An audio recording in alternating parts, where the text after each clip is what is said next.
Family and friends, we've come together this morning to celebrate the wonderful life of David Edward Gard, a down-to-earth, genuinely good bloke who loved his family and his friends, the Carlton Footy Club, his garden and his cartooning.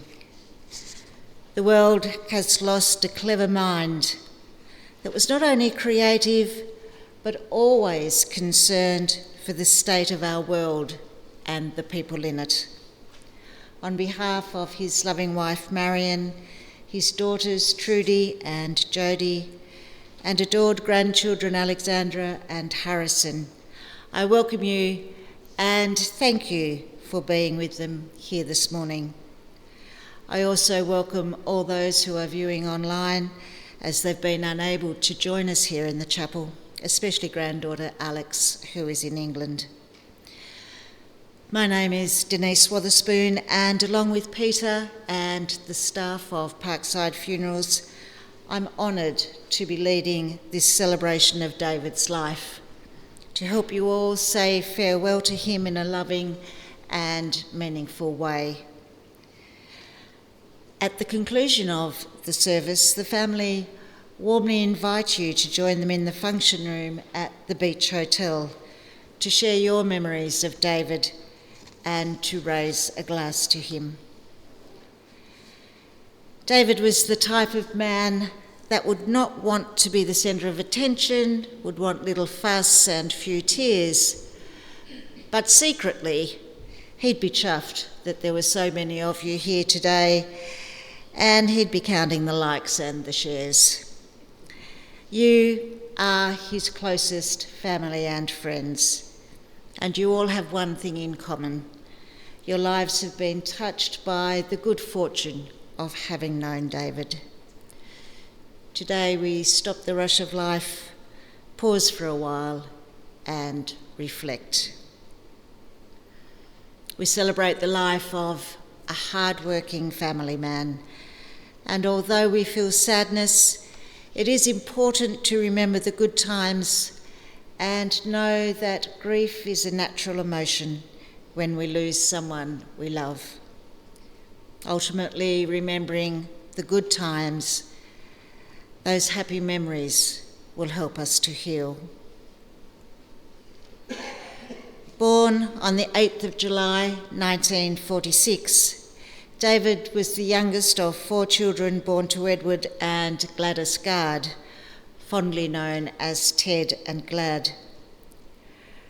Growing up in Cooey, he and his siblings, Wendy, Janice, deceased, and Michael, enjoyed all that the area had to offer, endless days on the beach and playing on the local area oval and parklands.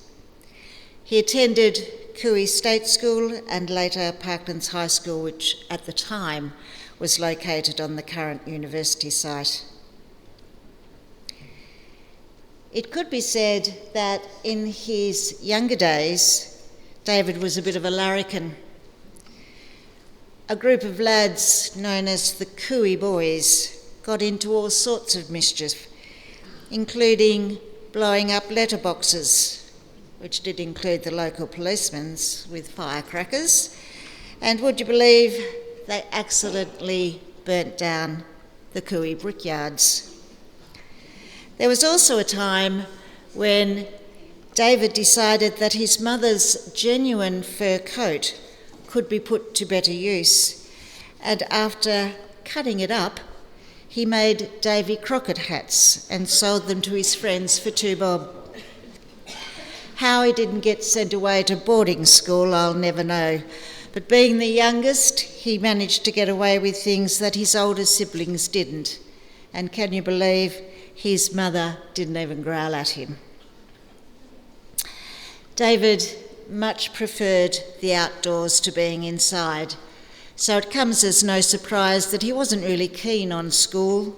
In fact, he only liked art and drawing the teachers, and he always felt that the teachers couldn't teach him anything. So he left school at the end of grade 9. Securing a job at Webster's, he stayed with the company for 10 years before securing a position with BTS, Bearing and Transmission Supplies, a job he really enjoyed, staying with them another 10 years, the first 3 as the manager of the Queenstown site. David knew the bearing industry well, and later he opened his own business in King Street, Coastal Bearings and Drive Supplies. This was followed by Just Art and Framing on the same premises before he returned to Webster's, where he saw out the remainder of his working life before he retired in 2008, after 48 years of working hard. But life wasn't all about work. David played football for the Cooey under-19s and also tried golf, but apparently he wasn't much good at either. But he was a great tennis player and still has his one and only Ken Rosewall wooden-framed tennis racket. And then there was the love of his life. David met Marion in 1963, and after their first date at the Pictures and a couple of years of courting, they married in May 1965 and set up home. They were blessed with the birth of their 2 girls, Trudy and Jodie, and ultimately they settled in their current home in Cranwell Street in 1975, their forever home. David was always proud of his girls and their achievements. While Marion would take them to the early morning training sessions for swim club, David would always support them at the carnivals, and when a breakaway group called the Olympiads was formed, he became the inaugural president, which was quite ironic really, as he couldn't swim. He loved his family deeply and worked hard to provide for them. But when the grandchildren came along, Alex in 1996 and Harrison in 1999, his devotion went to new heights. He was immensely proud of them and loved every minute he could spend with them, sharing his skills and his knowledge whenever the opportunity arose. I mentioned earlier that he was a Carlton diehard. He would catch every game he could on the telly, but bemoaned often that footy should only be played on a Saturday afternoon, and the constant rule changes needed to stop. But his greatest passion, as you all know, was cartooning, and many of you have been the subject of his skill. His caricatures of local council and community members were always a little satirical and bordered on the risque sometimes, but they were always well received, and he was admired for the great skill he had. His avid interest in news bulletins provided him with material for his work, and he was never at a loss for subject matter. He loved the news on SBS and the newsreader, Li Chin, and always got a good laugh from English comedies. And his great sense of humour was evident in the many caricatures that he did. He was also an excellent acrylic artist and won a top award in the Coastal Art Group in the early 2000s. After retirement, he found great enjoyment in his involvement with the Punters Club, meeting every Saturday morning at the Beach Hotel. He loved the camaraderie he shared over many years and the lifelong friends that he made. Returning home, he would announce to Marion without fail every week, "It's a laugh a minute," and then he'd go outside to potter in his garden or tend to his beautiful lawn. Giving back to his community, David drove the Transport for Treatment car for 7 years, every Friday to Launceston before there was a centre built here in Burnie. His easygoing nature and listening ear made him perfect for the role, and he enjoyed it immensely. Although generally placid in nature, he did hold some strong political views and some not politically correct views, but he always remained true to himself and his country. He loved Australia and holidayed around the Big Island, as well as enjoying trips to Hong Kong and Hawaii. A good bloke with a heart of gold. The world lost a colourful and unique character when David passed away, surrounded by his family on Tuesday, the 7th of January. He will be cherished always and forever in our hearts.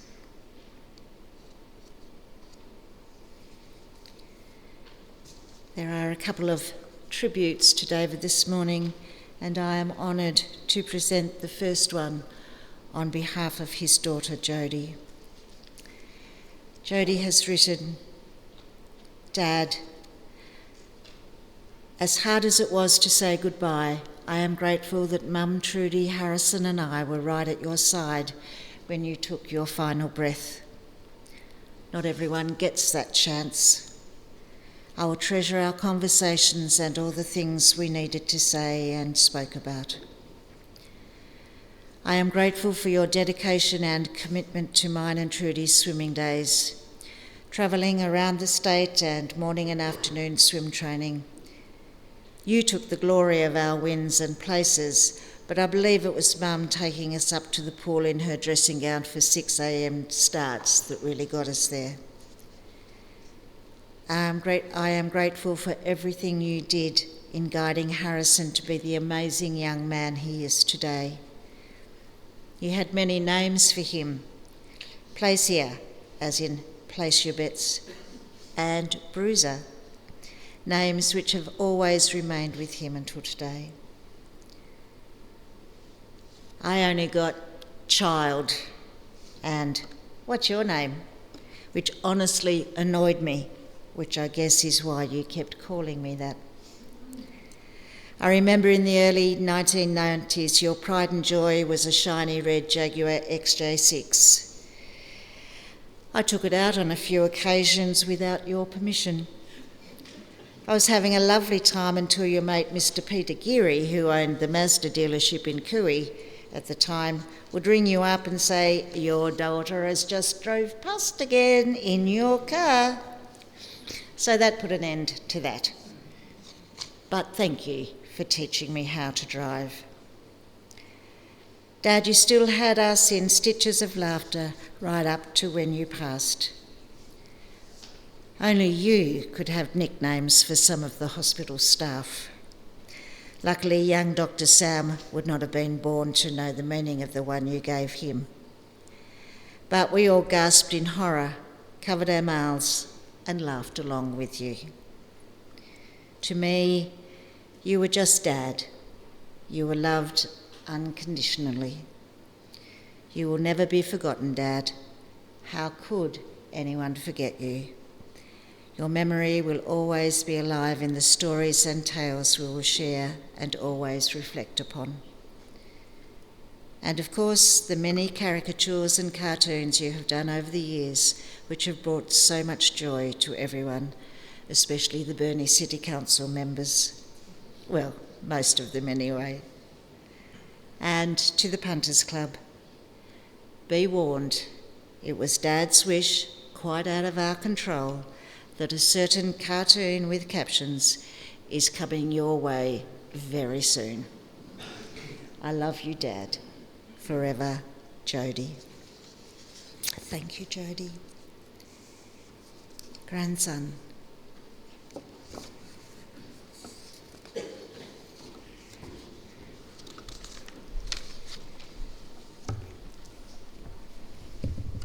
For those of you that don't know me, my name's Harrison and I'm David's grandson.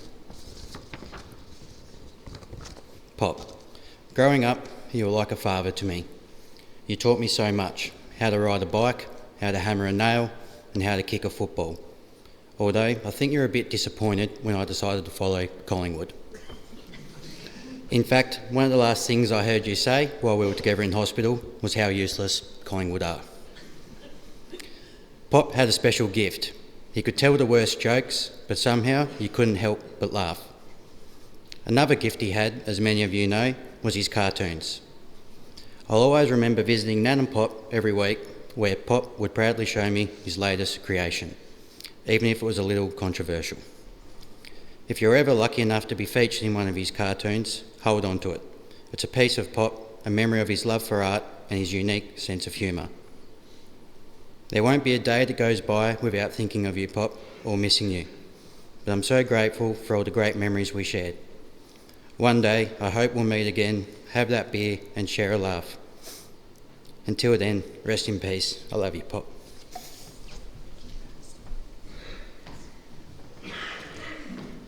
Thank you, Harrison.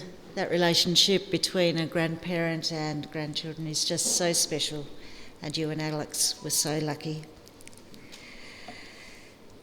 The words of the 23rd Psalm bring us comfort. The Lord is my shepherd, I shall not want. He makes me lie down in green pastures. He leads me beside still waters, and he restores my soul. He leads me in paths of righteousness, but for his name's sake. Even though I walk through the valley of the shadow of death, I will fear no evil. For you are with me, your rod and your staff, they comfort me. You prepare a table before me in the presence of my enemies, and you anoint my head with oil. My cup runs over. Surely goodness and mercy shall follow me all the days of my life, and I will dwell in the house of the Lord forever.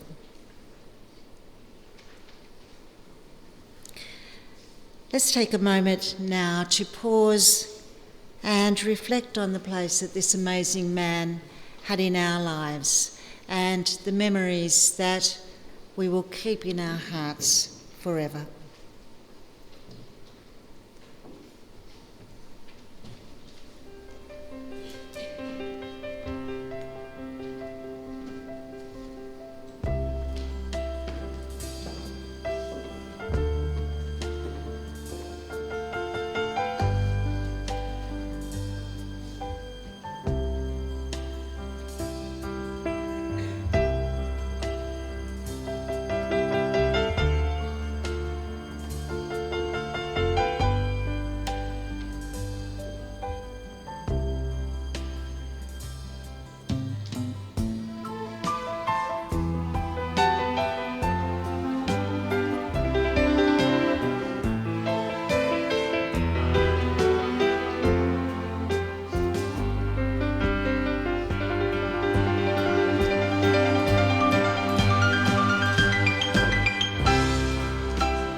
Ladies and gentlemen, would you please bow your heads and join me in the Lord's Prayer?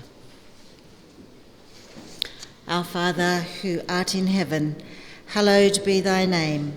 Thy kingdom come, thy will be done on earth as it is in heaven.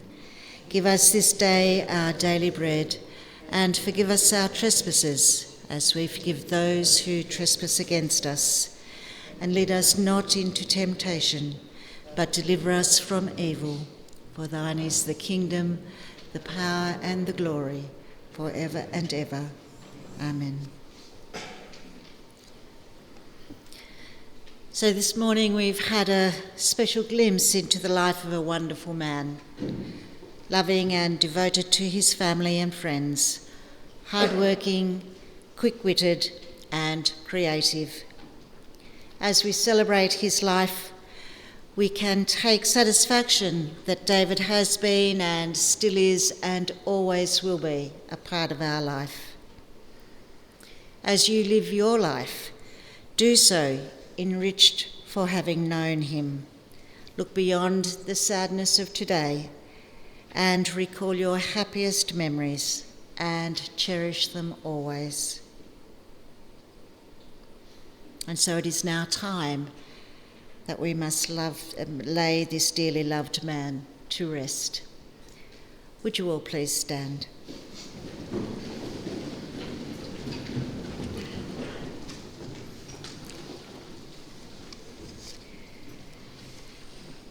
David, go forth from this world knowing that you are loved beyond measure, that you will be missed more than words can say, that you will be remembered and cherished, and that love will never end.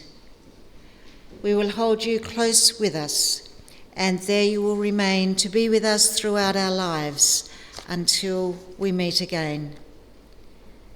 And as we now hold your memory in our hearts and send you on your final journey, may you forever rest in peace with the certain knowledge that our love goes with you. And so it is with love and gratitude that we now commit all these fond memories to be locked away in our hearts as we gently yield your body to its end with nature. Now in sorrow but without fear, we commit the body of David Edward Gard to the elements and ultimately to Mother Earth, from which all life comes and to which in the end all life returns. Earth to earth, ashes to ashes, dust to dust, grateful for the life that has been lived and for all that life has meant to us. May we resolve that while we live, we will make our living of real worth. David, we celebrate you, we honour you, but most of all we pay tribute to that consistent love and loyalty that you always shared so willingly with your family, friends and colleagues. And so we ask that you go now with all our love. You are so dearly loved. You are in our hearts and our minds, and we will carry you with us as we move forward from today. And so now, with love we shall leave you in peace, and with respect we bid you a fond farewell. When you walk through a storm, hold your head up high and don't be afraid of the dark.